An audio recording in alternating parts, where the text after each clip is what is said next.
Y a-t-il quelque chose de plus scandaleux dans le monde du sport que lorsqu'une superstar se fait prendre en train de tricher?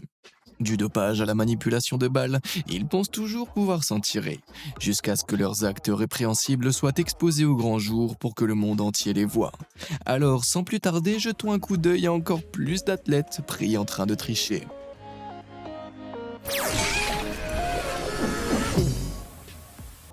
La main de Dieu. Le football est souvent appelé le beau jeu, bien que je doute que les fans anglais se soient sentis ainsi après les quarts de finale de la Coupe du Monde de 1986. Dans ce qui est rapidement devenu le match le plus infâme de l'histoire, l'Angleterre s'apprêtait à affronter l'Argentine sur le terrain. La première mi-temps du match s'est écoulée sans aucun but, mais soudain le capitaine de l'Argentine, Diego Maradona, a passé 3 joueurs anglais, s'est glissé dans leur surface de réparation et a poussé la balle droit dans le but. De loin, on aurait dit qu'il avait utilisé sa tête pour faire rebondir la balle, et sa célébration débridée l'a certainement présenté comme un but légitime. Mais l'arbitre n'a pas remarqué que Maradona avait en fait utilisé sa main pour pousser la balle, ce qui est évidemment une faute. Je veux dire, les Anglais l'appellent football pour une raison. Étonnamment, cependant, il n'y a eu ni carton jaune ni penalty, et le but a été considéré comme valide. Le match a continué comme si de rien n'était. Et alors que Maradona a fini par marquer un autre but plus légal, l'Angleterre a fini par perdre par un seul but.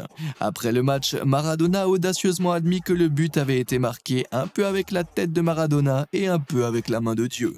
Cela a laissé les fans anglais compréhensiblement frustrés. Mais sans aucune sanction jamais prise contre lui, cela a cimenté la réputation de Maradona en tant que légende du football. L'Argentine a remporté la Coupe du Monde de 1986. Mais Maradona est malheureusement décédé en 2020. Espérons qu'il a été accueilli au paradis par les mains de Dieu. Brian Carrasco. Dans les moments désespérés, on est prêt à tout. Mais même avec cela étant dit, le joueur de football Brian Carrasco a atteint les profondeurs désespérément désastreuses en 2011. Lors des qualifications pour la Coupe du Monde des moins de 20 ans en Amérique du Sud entre le Chili et l'Équateur, le défenseur chilien a réalisé une performance qui restera dans l'histoire pour toutes les mauvaises raisons. Il ne restait que 14 minutes de jeu, le Chili perdait 1-0 et défendait contre un lancer de loin dans leur propre moitié de terrain. Les choses ne s'annonçaient pas bien pour le Chili. Mais au lieu d'utiliser sa tête, Carrasco a décidé d'utiliser son bras, ou plus précisément, le bras de son adversaire. Alors que le lancer était en préparation, Carrasco a soudainement attrapé la main de l'attaquant équatorien Edson Montano et l'a projeté contre son propre visage. Après avoir roulé dramatiquement au sol, l'arbitre a vu l'infraction imaginée et a accordé un faux coup franc au Chili. D'une manière ou d'une autre, la ruse pathétique de Carrasco avait fonctionné. Mais malheureusement pour lui, chaque seconde de sa piètre mascarade a été capturée par les caméras et a été diffusée à la télévision en boucle alors que les commentateurs riaient à juste titre de lui. Es de loco. Esta sí que es de Golzap, este muchacho. Ouais, c'est un coup de maître que même Maradona serait fier de réaliser. Finalement, cette tentative théâtrale de triche était vaine. Le Chili a raté son coup franc et l'Équateur l'a emporté sur eux à 1-0. Mais pour cette performance, je suppose que vous devez donner un coup de main à Carrasco. Tant que ce n'est pas la main de Montano. Shahid Afridi. Faire du sport peut vraiment ouvrir l'appétit, mais cela n'excusait pas les actions du joueur de cricket pakistanais Shahid Afridi sur le terrain en 2010. Dans les derniers instants du match de One Day International du Pakistan contre l'Australie, le capitaine de l'équipe Afridi se trouvait face à une grosse défaite. Alors pour s'assurer que son lanceur avait une meilleure prise sur la balle, Afridi a décidé de la griffer et de donner quelques avantages à son équipe. Mais il n'a pas discrètement enfoncé des ongles dedans ou gratté avec quelque chose dans sa poche. Au lieu de cela, les caméras l'ont surpris en train de mordre dans cette grosse balle dure comme s'il s'agissait d'une pomme. Son comportement de morsure déconcertant a immédiatement attiré l'attention des arbitres, mais Afridi a prétendu qu'il l'avait simplement senti. Est-ce que quelqu'un pourrait dire à Afridi que traditionnellement, on sent avec son nez et pas avec ses dents? Avec la vidéo de l'arbitre jouée contre lui, il a finalement admis avoir altéré la balle. Alors que presque chaque joueur de cricket est coupable de griffer la balle d'une manière ou d'une autre, l'altération de la balle comme cela est expressément interdite par le code de conduite du Conseil international de cricket. En conséquence, Afridi a écopé d'une lourde suspension de 2 matchs. Espérons que cela ait été suffisamment longtemps pour qu'il puisse remplir son frigo de nourriture afin qu'il ne soit plus tenté de grignoter son équipement de cricket à l'avenir. Patrick Reed. En ce qui concerne le golf, la plupart des gens pensent que le plus grand tricheur du sport est Tiger Woods. Mais c'est le mauvais type de tricherie. Sur le green, ce titre revient fermement à Patrick Reed. Le champion du Masters de 2018 a d'abord été sous le feu des critiques lors du Hero World Challenge de 2019, lorsque sa balle s'est retrouvée coincée dans un bunker de sable. Tous les fans de golf savent que ces coups sont vraiment difficiles à jouer en raison de leur angle inconfortable. Coincé dans cette situation sableuse, Reed a décidé de tester différents clubs. Mais les caméras l'ont surpris en train de déplacer sournoisement le sable à chaque coup, lui offrant ainsi un coup plus propre. Maintenant, il est même illégal de poser le club de cette manière lors d'un swing d'entraînement, sans parler de déplacer le tas entier de sable. Heureusement, il a eu ce qu'il méritait. Non seulement il a écopé d'une pénalité de 2 coups, mais sa balle a roulé hors du green. Quelle ironie du sort. Bien que sa série de tricheries ne se soit pas arrêtée là, lors de l'US Open de 2020, il a été surpris à aplatir le row autour de sa balle pour améliorer son coup.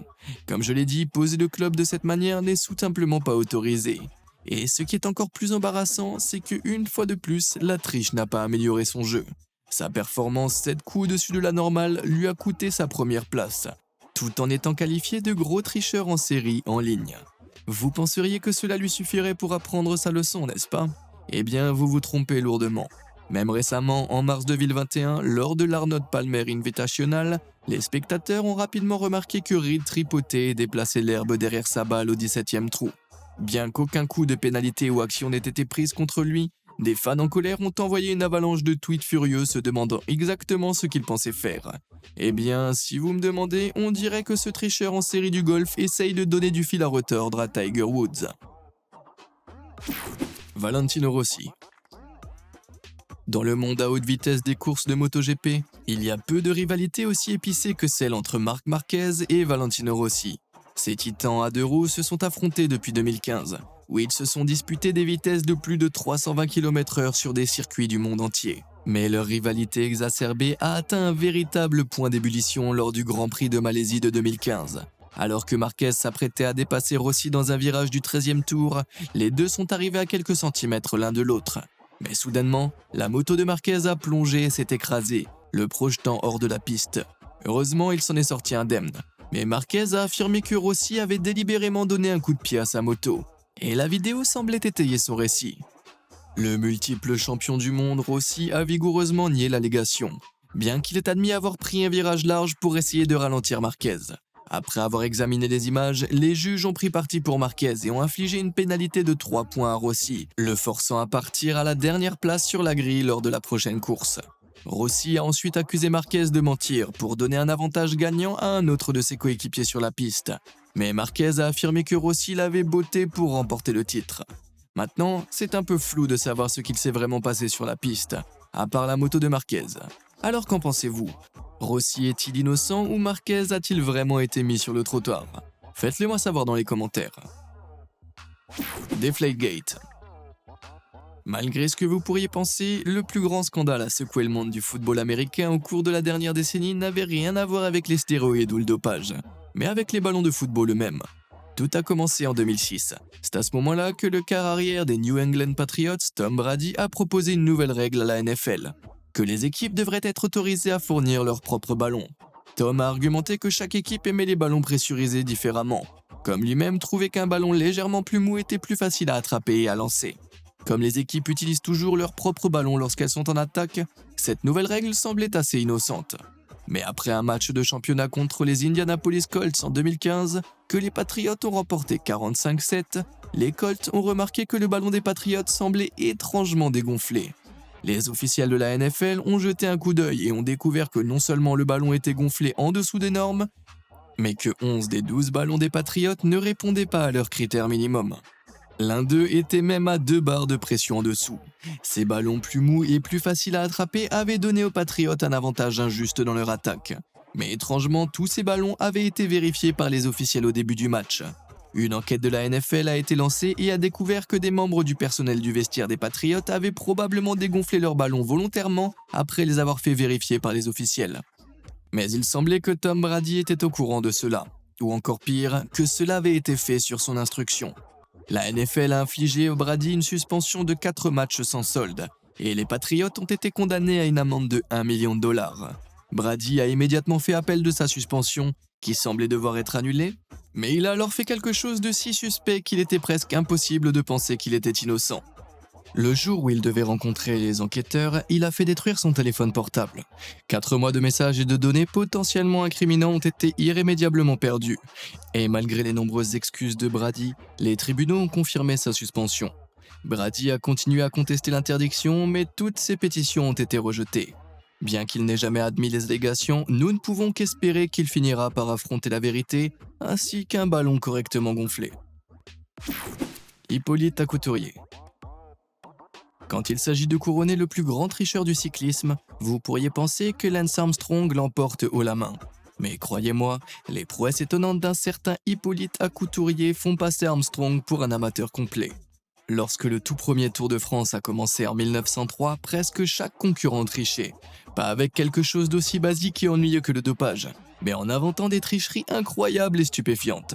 Les concurrents ont saupoudré de la poudre à gratter dans les shorts des autres. Ils ont jonché les routes de verre brisé pour ralentir leurs rivaux. Ils ont même engagé des voyous pour tabasser les adversaires en plein milieu de la course. Mais Hippolyte les a tous battus en matière de créativité pure. Ressemblant à un vilain stéréotypé d'un vieux dessin animé, il est lui-même tombé victime d'une triche en 1903 lorsqu'un autre cycliste a contaminé sa bouteille de limonade. Mais quand il a réessayé en 1904, il avait sa propre triche dans sa manche. Ou devrais-je dire, dans ses dents. À un moment donné de la course, il a été repéré suivant rapidement la voiture de tête. Mais un peu trop rapidement. En regardant de plus près, les spectateurs ont vu qu'Hippolyte tenait un bouchon dans sa bouche qui était attaché à la voiture par un fil. Pendant des miles, il a été remorqué de cette façon, laissant ses concurrents loin derrière. Et il aurait pu s'en sortir si seulement la voiture n'avait pas roulé si vite. Il a franchi la ligne d'arrivée tellement rapidement de manière suspecte qu'il a finalement été disqualifié. C'est bien dommage. Emily Clark. Lorsqu'Emily Clark a terminé deuxième au semi-marathon Appletree de 2019 à Vancouver, les officiels ont été rapides à la féliciter. Mais alors que d'autres coureurs traversaient la ligne d'arrivée, elles étaient toutes perplexes, car aucune d'entre elles n'avait vu Clark les dépasser à aucun moment. Inquiètes, elles ont commencé à vérifier les photos officielles de la course, et effectivement, aucune d'entre elles ne montrait Clark parmi les femmes les plus rapides à aucun moment de la course, sauf à la fin. Elles ont confronté Clark avec l'épreuve, mais elle a courageusement nié avoir triché. C'est alors que la présidente de l'organisation de la course est intervenue et a déclaré qu'elle avait vu Clark faire du vélo pendant la course de ses propres yeux. Même avec cette accusation indiscutable contre elle, Clark a maintenu sa position et a affirmé que cela devait être sa sœur jumelle qui faisait du vélo. Comme vous pouvez probablement le deviner, les officiels ont mené leur enquête et ont révélé que Clark n'avait pas de sœur jumelle, ni d'intégrité d'ailleurs. Finalement, elle a avoué avoir coupé le parcours et s'est excusée, avant d'avouer également avoir coupé les coins dans au moins 5 autres courses au fil des ans. Satisfait de l'aveu et de ses excuses, les responsables de la course ont décidé de classer l'affaire. Mais le drame ne s'est pas arrêté là. Quelques heures plus tard seulement, Clark a eu l'audace de poster cela sur ses stories Instagram, affirmant qu'elle avait en fait été disqualifiée en raison de sa morphologie. Furieux, les enquêteurs ont surveillé de près ses faits et gestes, et l'ont finalement prise sur le fait, ou techniquement sur le pied rouge, lors du marathon de Chicago 3 semaines plus tard. Elle avait terminé en moins de 4 heures, mais il a suffi de jeter un coup d'œil à ses temps intermédiaires pour révéler qu'elle avait une fois de plus coupé le parcours avec audace. Elle avait commencé à courir à un rythme régulier de 12,16 minutes par mile, mais entre les marqueurs de 25 et de 30 km, elle avait soudainement doublé son rythme, courant à un rythme ahurissant de 6,3 minutes par mile. Ainsi, après avoir parcouru un épuisant 25 km, elle aurait soit trouvé l'énergie pour sprinter comme Usain Bolt sous stéroïdes, soit elle aurait évité certaines parties du parcours. Avec les preuves accumulées contre elle, elle a été disqualifiée du marathon et n'a pas participé à d'autres événements officiels depuis. Malgré toutes les coupures de coin qu'elle a faites, il semble qu'elle n'ait toujours pas pu courir plus vite que la vérité. Marion Jones. Après les Jeux Olympiques d'été de 2000, Marion Jones est rapidement devenue un nom familier aux États-Unis. L'athlète de course à pied et sur piste a laissé la concurrence mordre la poussière dans pas 1, pas 2, mais 5 événements. Cela en a fait la première athlète féminine de course à pied sur piste à remporter 5 médailles phénoménales lors d'un seul Jeu olympique. Bien que cela n'ait pas été facile, Jones avait commencé à concourir à l'échelle internationale depuis l'âge de 12 ans. Mais depuis qu'elle avait manqué un test antidopage aléatoire au lycée, elle avait été harcelée par des allégations selon lesquelles elle utilisait des drogues illégales améliorant les performances. Bien qu'aucun des tests qu'elle ait passés n'ait jamais été positif, elle était tellement contre eux que dans son autobiographie, elle a attribué la rupture de son mariage avec l'entraîneur C.J. Hunter au fait qu'il ne voulait pas arrêter de prendre des stéroïdes. Mais en 2004, Jones est tombé en disgrâce lorsque le chef corrompu du laboratoire de la baie de San Francisco a admis lui avoir fourni des drogues améliorant les performances avant, pendant et après les Jeux Olympiques. Non seulement cela, mais il a affirmé l'avoir même vu se les injecter. Au départ, Marion a tout nié, mais le karma est venu frapper à sa porte lorsque son ex-mari C.J. Hunter a affirmé avoir également vu Jones se faire des injections de drogue. Puis en 2007, après des années d'allégations et d'enquêtes, Jones a finalement admis avoir menti à des agents fédéraux sur le fait de prendre des substances illégales avant les Jeux Olympiques. I pled guilty to 2 counts of making false statements to federal agents. Elle a été contrainte de rendre toutes ses médailles, ses records entachés ont été effacés et elle a été condamnée à 6 mois de prison pour avoir menti sous serment. Ouais. Boris Onyshenko. Aux Jeux Olympiques, l'un des événements les plus difficiles auxquels un athlète peut participer est le pentathlon moderne. Ses concurrents doivent nager, tirer, courir, monter à cheval et faire de l'escrime du mieux qu'ils le peuvent pour ramener la médaille d'or. Mais aux Jeux Olympiques de 1976, le champion du monde soviétique Boris Onyshenko a osé essayer une approche différente. Lors de l'épreuve d'escrime, qui était un tournoi d'épée à touche unique, Onyshenko a affronté Adrian Parker de Grande-Bretagne. À ce moment-là, les épées fines étaient conçues pour enregistrer électroniquement une touche si leur pointe rencontrait plus de 750 grammes de force. Mais lorsqu'Onyshenko a fait une embardée et a manqué Parker, une touche a été enregistrée tout de même. Le combat était terminé, mais Parker a protesté auprès des juges en disant qu'il n'avait pas été touché. Confus, ils ont inspecté l'épée d'Onyshenko, mais rien ne semblait être faux. Alors, attribuant la plainte au désir de Parker de gagner, Onyshenko a été déclaré vainqueur.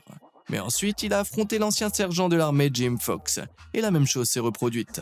Alors que le tableau d'affichage s'illuminait de points en faveur d'Onyshenko, Fox a crié à l'injustice. À ce stade, les juges devaient penser que les Britanniques se plaignaient juste pour le plaisir. Mais une inspection plus approfondie de l'épée d'Onyshenko a révélé une découverte choquante. Les fils de son épée avaient été illégalement modifiés pour inclure un petit interrupteur subtil. Lorsqu'Onyshenko actionnait l'interrupteur avec ses doigts, il fermait le circuit et imitait une touche, sans que l'épée n'ait jamais besoin de toucher son adversaire. Onyshenko a été immédiatement disqualifié de la compétition, ce qui a contraint l'Union soviétique à se retirer totalement de l'épreuve par équipe. Le North Korean Olympic Meltdown. Les Jeux Olympiques d'hiver de Pyeongchang 2018 ont été remplis de performances incroyables, comme la cérémonie d'ouverture spectaculaire et le battage de plus de 10 records du monde. Mais c'est la tentative flagrante de tricherie de la Corée du Nord qui a vraiment volé la vedette. Lors des sélections de patinage de vitesse masculin sur 500 mètres, Jong Kwang-bong, âgé de 16 ans et originaire du mystérieux royaume ermite, s'est présenté sur la ligne de départ. Il avait la piste intérieure ainsi qu'une petite armée de pom-pom girls pour le soutenir. Il semblait donc avoir l'avantage dans la course. Il se prépara, le coup de feu retentit et puis Jong s'écrasa violemment sur la glace.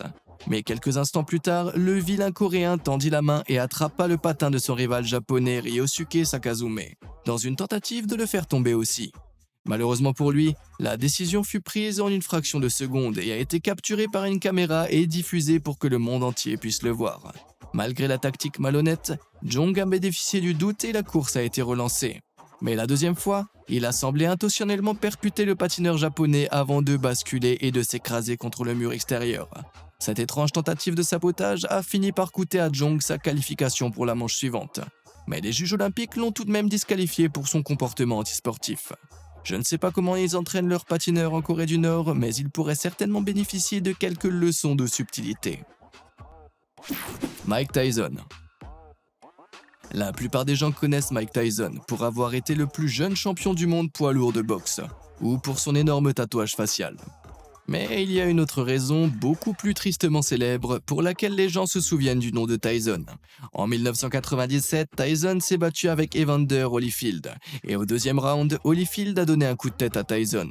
La manœuvre illégale semblait être un accident, mais elle a enragé Tyson au point de non-retour. Au troisième round, il a craché son protège-dents et lors d'une lutte, il a mordu un morceau de l'oreille droite de Holyfield. Maintenant, j'espère ne pas avoir besoin de vous dire que mordre est une manœuvre illégale dans presque tous les sports, à l'exception de la compétition des mangeurs professionnels. Mais avec les caméras diffusant chacun de leurs mouvements à près de 2 millions de personnes regardant à la maison, c'était un geste incroyablement stupide. Bien que Holyfield ait eu beaucoup de douleur, le médecin a dit qu'il pouvait continuer, et l'arbitre a décidé de retirer 2 points à Tyson pour sa contre-attaque cannibale. Le round a repris alors que la foule commençait à huer Tyson, mais il n'en avait pas fini. Enchevêtré dans une autre lutte, Tyson a avancé et a incroyablement mordu l'autre oreille de Holyfield. Holyfield était furieux et à 10 secondes de la fin du 3e round, Tyson a enfin été disqualifié. Non seulement cela, mais le geste sauvage a vu la licence de boxe de Tyson révoquée et il a écopé d'une amende phénoménale de 3 millions de dollars. Eh bien, je suppose que Mike Tyson a montré au monde que si vous ne pouvez pas les battre, mangez-les. Si vous voulez encore plus d'athlètes pris en train de tricher, assurez-vous de consulter les parties 1 et 2 de cette série scandaleuse. Je laisserai les liens dans la description ci-dessous. Et avez-vous déjà surpris un athlète en train de transgresser les règles de vos propres yeux? Dites-le moi dans les commentaires ci-dessous. Et comme d'habitude, merci de nous avoir suivis.